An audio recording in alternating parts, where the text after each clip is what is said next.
मैं राम के सम्मान का हरण करने जा रहा हूं।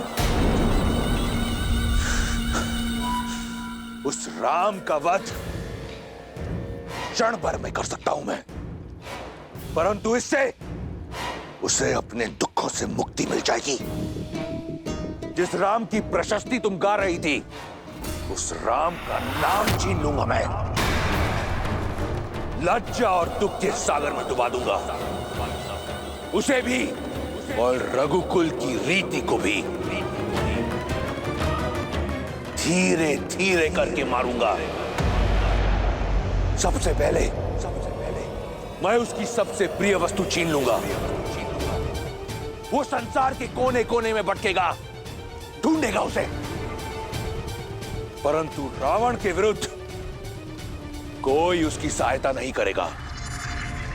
निराशा और ग्लानि से पहले वो मरेगा, फिर उसका भाई लक्ष्मण, और वहां अयोध्या में उसकी प्रतीक्षा करते हुए उसका भाई भरत स्वतः ही आत्महत्या कर लेगा, बिना एक राक्षस के लहू बहाए। मैं रघुकुल को लहूलुहान कर अपने कुल के नाशक से प्रतिशोध लूंगा, और उसके बाद सब ओर से निराश सीता को निर्विरोध लंका की रानी बनाऊंगा।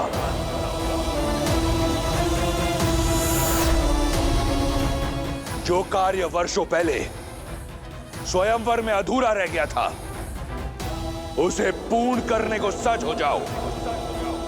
सीता का स्वागत।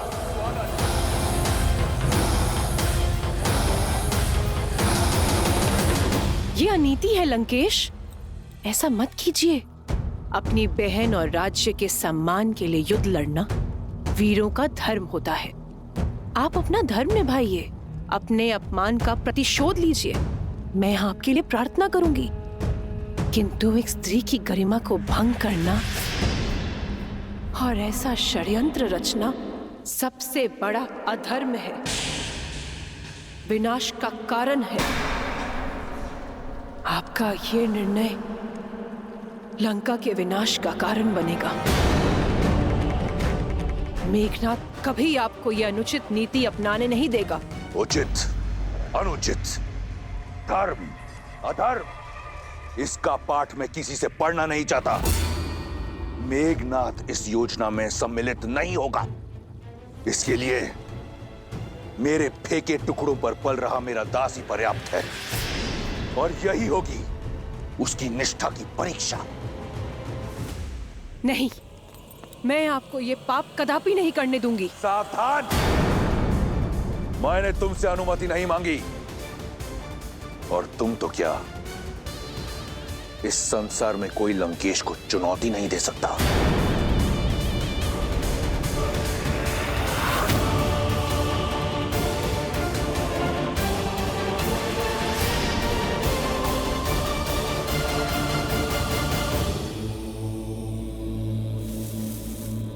ओम नमः शिवाय। ओम नमः शिवाय। ओम नमः शिवाय। ओम नमः शिवाय। ओम नमः शिवाय। ओम नमः शिवाय। मारीच, आंखें खोलो। ओम नमः शिवाय। समझो साधना पूर्ण हुई। कैलाश पति ने ना सही, लंका पति ने तुम्हारी सुन ली। ओम मारीच, शिवाय। यदि एक बार और तुम्हें पुकारना पड़ा, तो वो अंतिम शब्द होंगे इस जीवन में जो तुम सुनोगे। लंकेश महाराज, आप यहाँ? मुझ जैसे तुच्छ सेवक के यहाँ आपको आने की क्या आवश्यकता पड़ी? उद्धार के लिए। अगर सेवक स्वामी के किसी काम आए, तो इसमें सेवक का उद्धार होता है। अपने प्रतिकार के लिए मुझे तुम्हारी आवश्यकता है। आपकी सेवा में मुझे सुख मिलेगा, परंतु संसार के सबसे बलशाली वीर को मुझ जैसे तुच्छ की क्या आवश्यकता पड़ गई महाराज? मेरे स्वाभिमान पर प्रहार किया गया है। मेरी बहन के अंग भंग करके उसका अपमान किया गया है, वो भी एक तुच्छ मनुष्य द्वारा। दशानन के क्रोध को ललकार कर किसने अपनी मृत्यु को पुकारा है महाराज? वही वनवासी राम और लक्ष्मण। राम? क्या हुआ मारीच? तुम्हारे मौन में ऋण ना चुकाने का स्वर सुनाई दे रहा है। कोई संकोच है? संकोच नहीं महाराज, संदेह है। मेघनाथ जैसे इतने शक्तिशाली पुत्र के होते हुए मुझ जैसे वृद्ध की सहायता की क्या आवश्यकता पड़ गई महाराज? मेरी इस योजना में मुझे केवल तुम्हारी आवश्यकता है। मैं एक ऐसा व्यू रचूंगा जिसमें राम और उसका परिवार बिना किसी युद्ध के मारा जाएगा। राम दर दर भटकेगा और सीता पर केवल मेरा अधिकार होगा। राम? वही राम जिन्होंने सहस्त्र गजों की शक्ति वाली मेरी मां ताड़का का वध किया था? पुनः सोच लीजिए लंकेश, कहीं ये आत्मसम्मान का युद्ध आत्महत्या ना बन जाए। मारीच, रावण के समक्ष उसके शत्रु की प्रशंसा करना राजद्रोह है। अब तुम्हारे समक्ष केवल दो ही विकल्प हैं। या तो मेरी योजना में मेरा साथ दो, या तो फिर यमलोक के द्वार खटखटाने के लिए तत्पर रहो। क्या विकल्प चुनोगे? सुनना क्या है महाराज, मृत्यु तो सामने देख रहा हूं। लज्जाजनक हत्या पाने से अच्छा है कि मैं वीर गति पाऊं। आपने शरण दी थी, ऋणी हूं आपका, इसीलिए अपनी मृत्यु का भय नहीं, आपकी सुरक्षा का डर है मुझे। जिससे आप तुच्छ मनुष्य समझ रहे हैं, वो साधारण मनुष्य नहीं है, राम है। राम है वो। और मैं रावण, वो रावण, काल भी जिसका दास है। प्रस्थान की तैयारी करो मारीच। राधिकार और सीता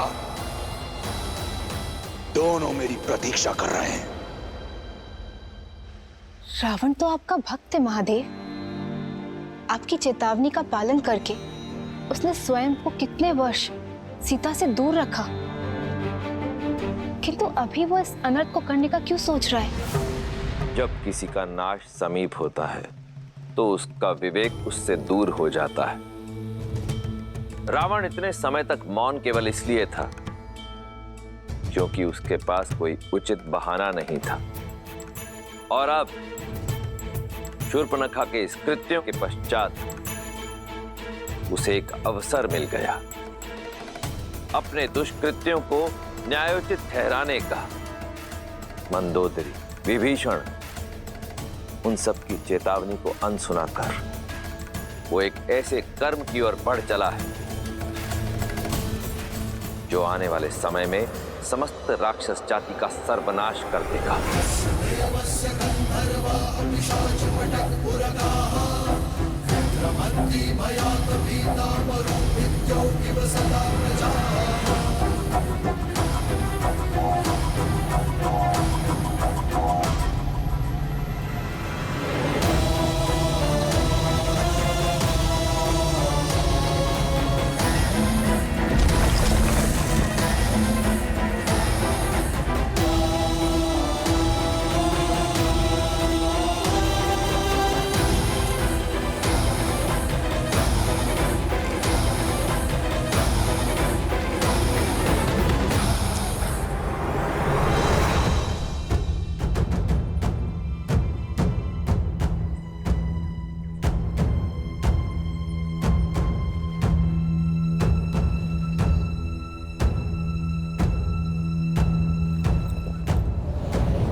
कहाँ जा रही हो सीते?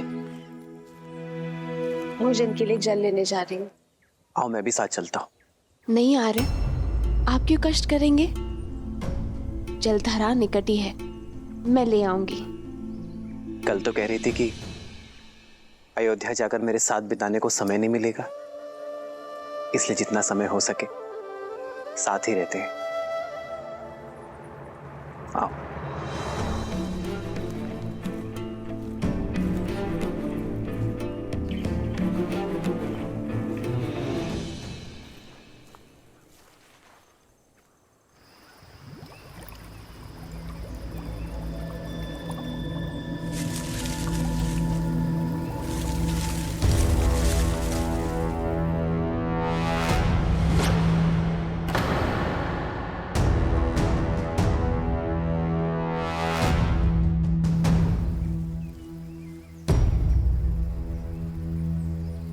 लाओ सीते। जानती हूँ, साथ आने का कारण मेरा साथ नहीं, सुरक्षा है। जब से शूर्पणखा का प्रसंग हुआ है, तब से आप मेरी सुरक्षा को लेकर कुछ अधिक ही सतर्क हो गए हैं। आओ। मुझे विश्वास है रावण आपके समक्ष आने की भूल कभी नहीं करेगा, और यदि की तो उसकी दशा भी वही होगी जो आपके सामने आए अन्य असुरों की हुई। मैं जानती हूं कि आप मेरी सुरक्षा के लिए धरती पाताल एक कर देंगे। मेरी शक्ति का आधार तुम्हारा मुझ पर यह अटूट विश्वास ही है सीते।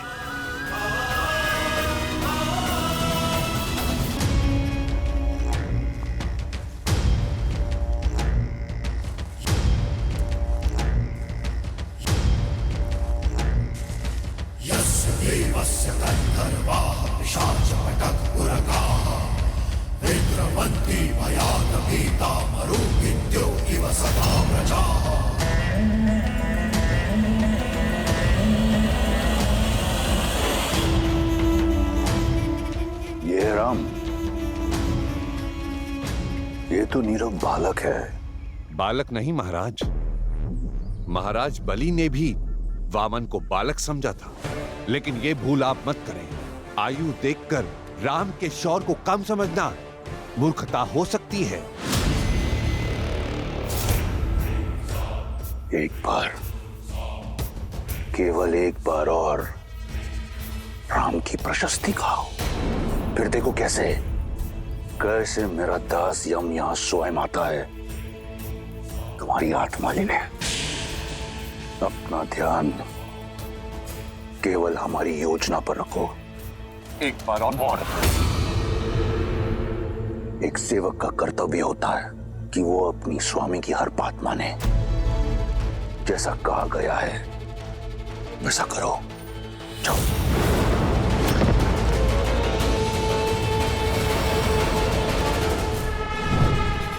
अपने अद्भुत सौंदर्य से मोह लो सीता को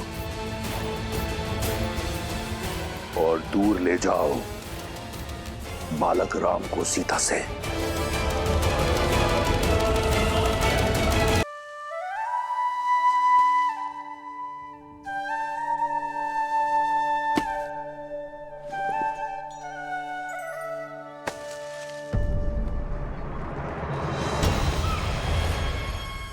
स्वर्ण मृग?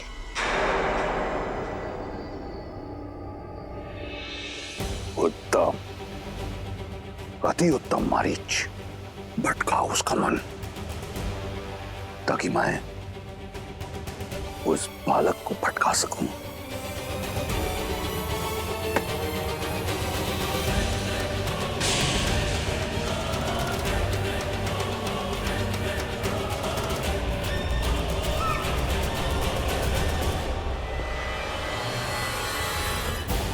आर्य, लक्ष्मण भैया, देखिए कितना सुंदर स्वर्ण मृग है।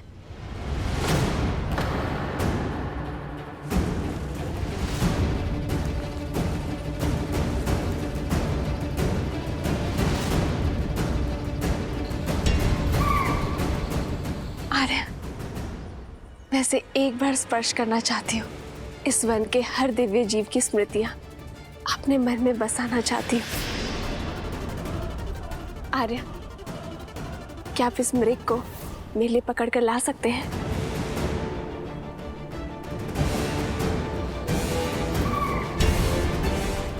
स्वर्ण मृग नहीं होते सीते।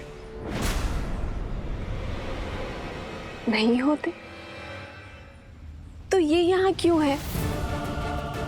और इसका रूप कितना आनंददायी है आर्य। हर बार रूप आनंद का कारण नहीं होता सीते, कई बार भ्रम छलावा भी होता है। मुझे भय है कि स्वर्ण मृग कोई माया जाल है। भूल गई सीते, रावण अपनी बहन शूर्पणखा के अपमान के प्रतिशोध का मार्ग खोजा है, और यह मार्ग माया जाल भी हो सकता है। हमें कुटिया में चलना चाहिए।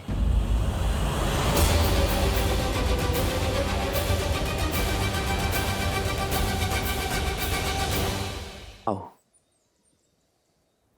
जिस श्री राम के नाम मात्र से उनके शत्रु में भय उत्पन्न हो जाता है, उनका साथ होने पर मुझे क्षति पहुंचाने का दुस्साहस रावण भी नहीं कर सकता है। जो अपने भाई कुबेर का घर लंका छीन सकता है, जो अपने आराध्य महादेव को वश में करने का दुस्साहस कर सकता है सीते,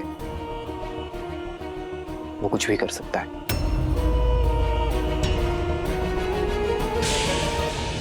हर चमकने वाली वस्तु स्वर्ण नहीं होती सीते। शूर्पणखा का प्रसंग स्मरण है ना तुम्हें? हाँ, पर आर्य, इसका अर्थ ये तो नहीं है ना कि हर सौंदर्य के पीछे संकट की छाया खोजी जाए। आप एक क्षण को सोचिए, यदि ये मायावी ना हुआ तो क्या इस सुंदर जीव का संरक्षण करना हमारा धर्म नहीं है आर्य? मैं इसके सौंदर्य के स्पर्श का अवसर खोना नहीं चाहती हूँ, और जीवन में धर्म और कर्तव्य निभाते निभाते क्षणिक खुशियों को खोना, ये भी तो एक बहुत बड़ी भूल है ना आर्य। और यदि ये मायावी हुआ तो भी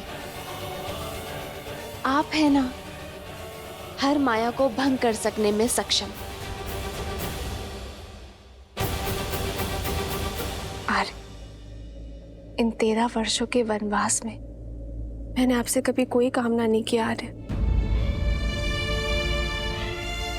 और यदि आप फिर भी नहीं चाहते कि मैं उस सुंदर जीव के सामीप्य आऊं, तो मुझे स्वीकार है।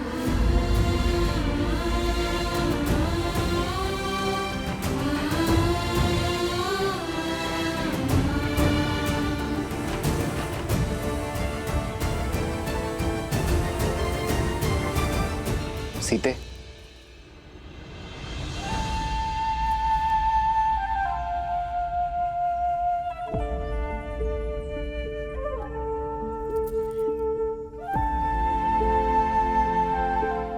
अपनी सीता को निराश नहीं देख सकता ये राम।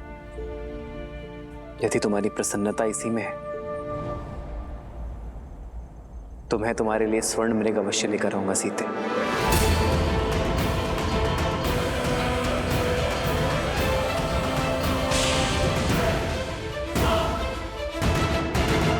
यदि तुम्हारी प्रसन्नता इसी में है तो मैं तुम्हारे लिए स्वर्ण मृग अवश्य लेकर आऊंगा सीते।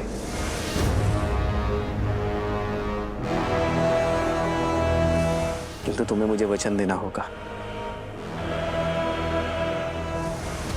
जब तक मैं ना लौटूं तब तक तुम कुटिया में ही रहोगी। आप क्यों कष्ट करेंगे भैया? मुझे आज्ञा दीजिए, मैं अभी इस मृग को पकड़ कर ले आता हूं। नहीं लक्ष्मण, सीता ने मुझसे ये मांग की है। एक पत्नी ने अपने पति से आशा की है, जिसे निभाना मेरा धर्म है लक्ष्मण। एक पति का धर्म है।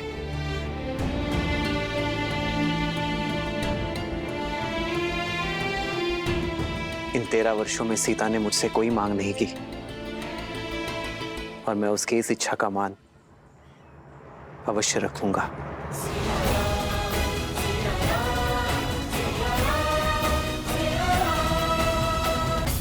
लक्ष्मण, सीता का दायित्व मैं तुम्हें सौंप कर जा रहा हूं।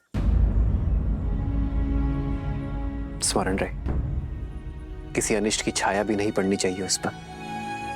आप निश्चिंत रहिए भैया, जब तक मेरे शरीर में प्राण है तब तक भाभी मां को कुछ नहीं होगा।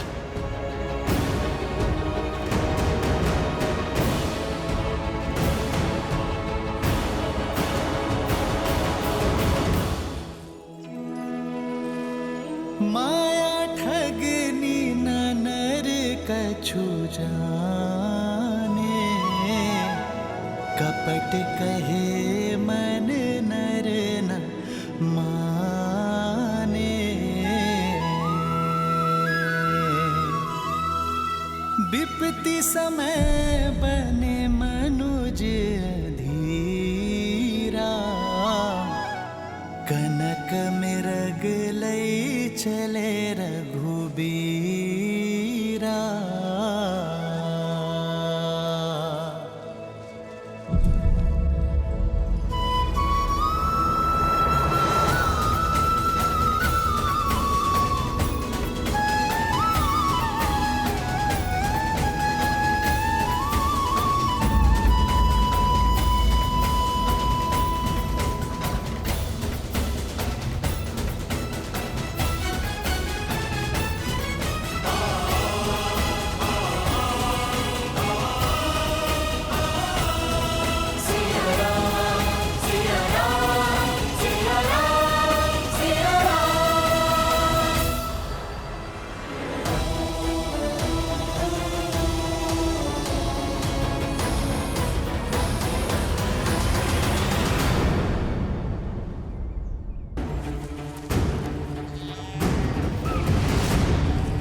लक्ष्मण भैया, अब तक तो आपके भैया को लौट आना चाहिए था ना। मृग है भाभी माँ, अपनी मृग चाल से कहीं दूर निकल गया होगा। और फिर भैया ने आपकी इच्छा पूरी करने की ठानी है तो वो उसे पूरी करके ही लौटेंगे। आप निश्चिंत रहिए। उनका भय उचित तो नहीं, कहीं वो सच में माया ही हो। यदि वो माया है भी तो भी उस माया के समक्ष स्वयं श्री राम खड़े हैं भाभी माँ, एक महायोद्धा। और फिर भूल गई आप, ऋषि अगस्त्य और गुरु विश्वामित्र के दिए हुए अस्त्र शस्त्र भी तो हैं उनके पास। आप चिंता मत कीजिए, कुछ नहीं हो सकता उन्हें।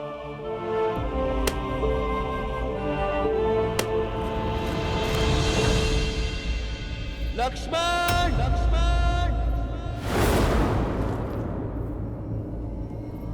रक्षा करो लक्ष्मण, रक्षा करो लक्ष्मण।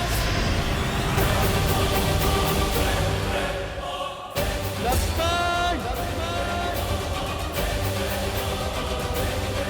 लक्ष्मण,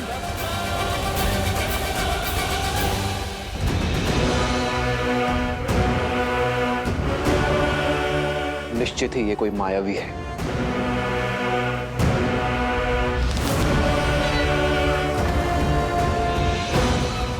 लक्ष्मण, सहायता करो। ये तो आर्य का स्वर है ना। लक्ष्मण भैया, आर्य आपको पुकार रहे हैं, वो अवश्य किसी संकट में है। नहीं भाभी माँ, इस संसार में ऐसा कोई संकट अब तक जन्मा ही नहीं है जिसका तारण करने के लिए भैया को किसी की सहायता की आवश्यकता पड़े। इस समय हमें सतर्कता का हाथ थामना होगा भाभी माँ। भय का नहीं। आप निश्चिंत हो जाइए और भीतर कुटिया में जाइए।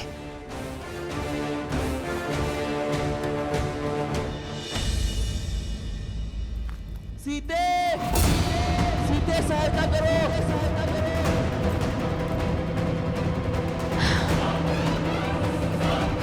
हे महादेव, मेरे आने संकट में है।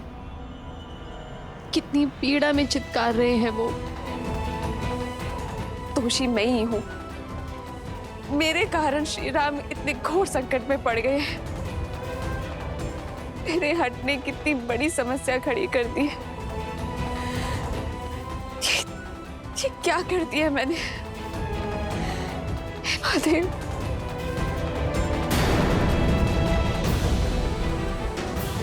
लक्ष्मण भैया, आप अब तक यही हैं। जाइए, उनकी सहायता करिए।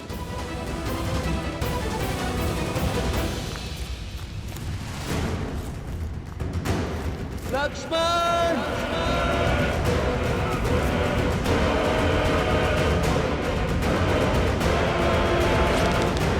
तुम्हें इस छल का मूल्य चुकाना ही होगा मायावी।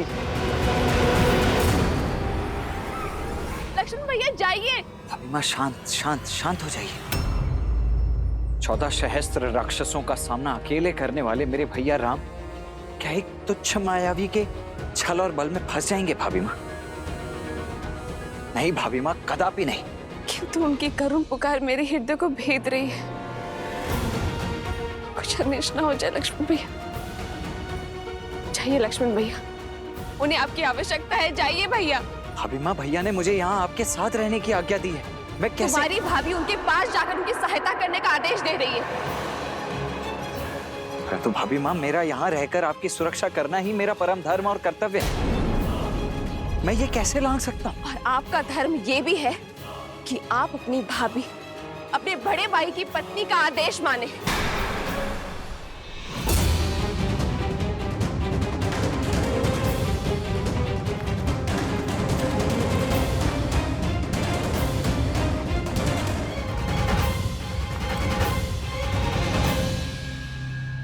समझ गए? आप भयभीत है ना माया से? जाना नहीं चाहते तो मैं स्वयं जाऊंगी अपनी स्वामी की सहायता करने के लिए।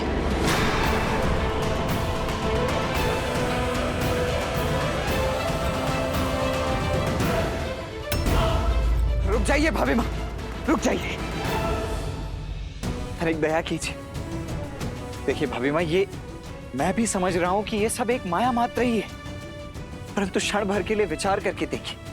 खर दूषण समेत 14 सहस्त्र मायावियों का सामना अकेले करने वाले मेरे भैया राम क्या एक मायावी का सामना नहीं कर पाएंगे? और फिर भैया को दिए हुए वचन से मैं बंधा हुआ हूं भाभी माँ। और मैं श्री राम से, जिनमें मेरे अस्तित्व है, जिनमें मेरे प्राण बसते हैं। और यदि वही ना रहे तो मैं इन प्राणों का क्या करूंगी? मैं भी इन प्राणों को त्याग दूंगी। भाभी माँ रुकिए, रुक जाइए। ठीक है, आज जीवन में पहली बार अपने भैया की आज्ञा का उल्लंघन करेगा ये लक्ष्मण, ताकि आपकी आज्ञा का मान रख सकूं।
एक आज्ञा मैंने आपकी मानी, अब कृपा करके एक विनती आप भी मेरी स्वीकार कर लीजिए भाभी माँ। इस लक्ष्मण की अनुपस्थिति में ये लक्ष्मण रेखा आपकी सुरक्षा करेगी भाभी माँ। ये कोई साधारण रेखा नहीं है भाभी माँ। भैया के प्रति मेरी निष्ठा, आपके प्रति मेरा सम्मान और मेरे जीवन भर के तप का बल है ये। जो कोई भी बुरी मंशा से इस रेखा को पार करने का दुस्साहस करेगा, वो जलकर भस्म हो जाएगा। इसीलिए चाहे कुछ भी हो जाए भाभी मां, आप इस लक्ष्मण रेखा को नहीं लांघेंगी। मुझे वचन दीजिए। अवश्य लक्ष्मण भैया। तुझ मनुष्य के तुझ स्वांग जिस लंकेश को त्रिदेवों के सीमा रेखा न रोक पाई, उसे ये रेखा क्या रोक पाएगी?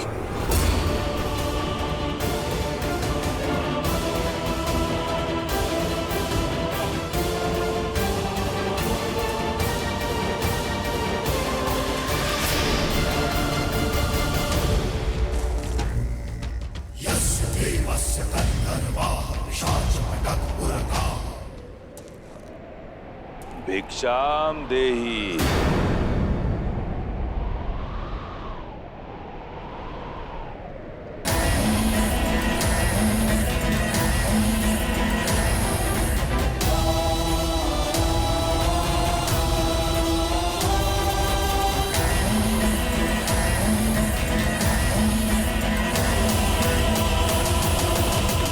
प्रणाम ऋषिवर।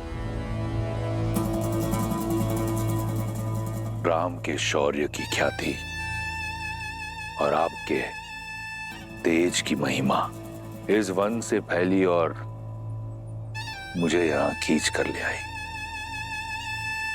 ऋषि सुतीक्ष्ण जैसे अनेकों संत संसार भर में राम का गुणगान कर रहे हैं, तो दर्शन करने चला आया। श्री राम तो किसी कार्यवश वन के भीतर गए हैं। आप आदेश करिए, क्या सेवा कर सकती हूँ मैं आपकी? बड़ी दूर से आया हूं, भूखा हूं और थका भी। यदि भोजन के साथ विश्राम के लिए स्थान मिल जाए तो बड़ा आभार होगा देवी। अवश्य, आप यहीं रुकिए, मैं भोजन लेकर आती हूँ। मैंने कहा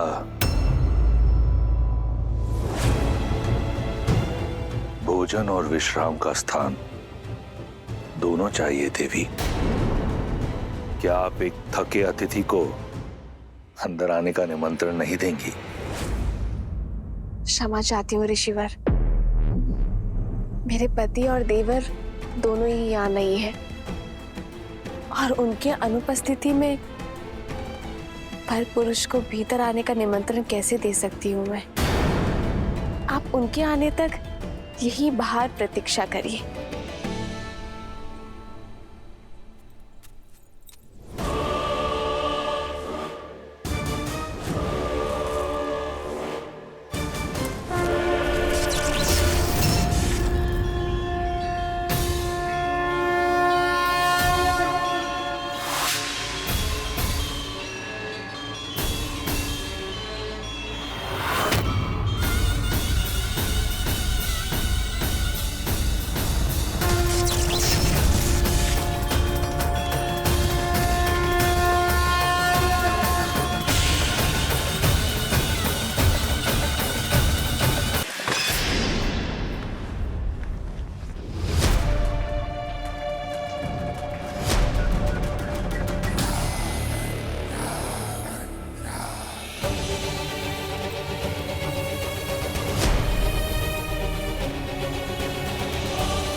इस लक्ष्मण की अनुपस्थिति में ये लक्ष्मण रेखा आपकी सुरक्षा करेगी भाभी माँ। इसीलिए चाहे कुछ भी हो जाए भाभी माँ, आप इस लक्ष्मण रेखा को नहीं लांघेंगी। ये लीजिए ऋषिवर, ग्रहण कीजिए। अब बैठ गया हूं, फिर से उठ नहीं पाऊंगा देवी। इस वृद्ध सन्यासी पर कृपा कीजिए और मेरा भोजन यहीं परोस दीजिए।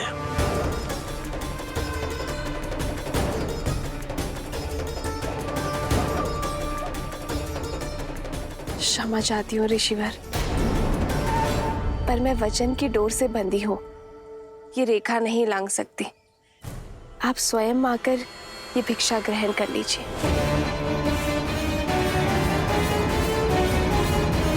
भैया, भैया, भैया कहाँ हैं आप?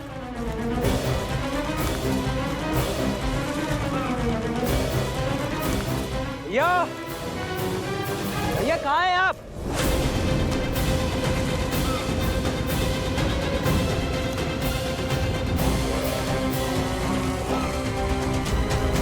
भैया,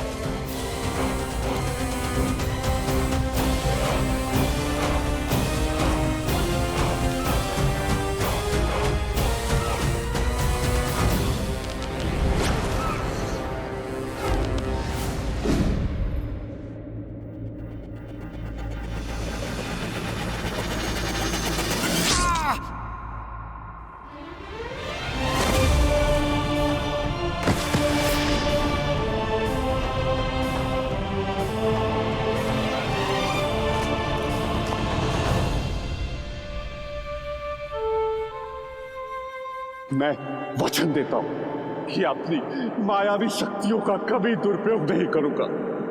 मारीच, अवसर का लाभ नहीं उठाया तुमने, फिर से पाप के मार्ग को चुन लिया। क्षमा, ये समय चर्चा का नहीं है। आपकी पत्नी माता सीता संकट पे है। हाँ,